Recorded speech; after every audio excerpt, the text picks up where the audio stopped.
Episode 2 of No Tale to Tell begins peeling back the consequences hinted at in the premiere, shifting the tone from whimsical fantasy into something far more uneasy. Yunho's power loss is no longer a mysterious side effect but a direct punishment. Pagan's explanation, that this is the result of accumulated sin, reframes everything we saw in Episode 1.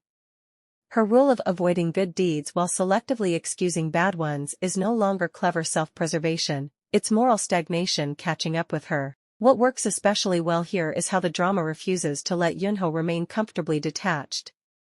Her confrontation with Lee-Yoon is less about justice and more about guilt. She has enabled men like him for centuries, fixing crimes with spiritual shortcuts, and Episode 2 finally forces her to look directly at the damage she's helped conceal.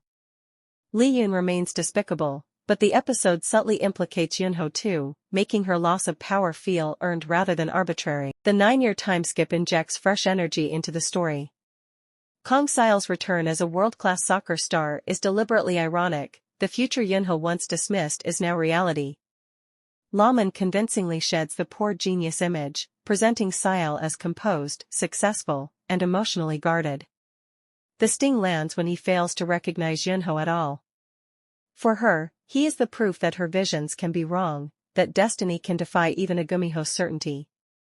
For him, she's just another unfamiliar face in a crowd of fans and cameras. What I appreciated most is that Episode 2 doesn't rush into romance despite the obvious enemies to lovers setup. Instead, it leans into imbalance. Yunho knows too much, has lost too much, and is clearly being pulled toward humanity against her will. Her weakening powers and resurfacing emotions feel intertwined, suggesting that becoming human may no longer be a choice, but a consequence. By the end of the episode, No Tale to Tell firmly establishes itself as more than a quirky fantasy rom-com. It's a story about accountability, delayed reckoning, and whether emotional detachment is itself a kind of sin. 네. 네? 그게 무슨 말씀? 저기요?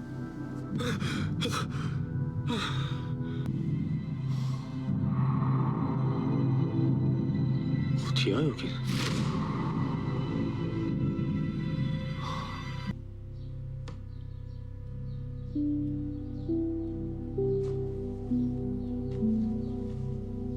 뭐야 이건? 내가 말하지 않았나? 소원은 들어줄 수 있는데 방식은 내가 정한다고. 자, 이번에도 소원은 이루어졌어.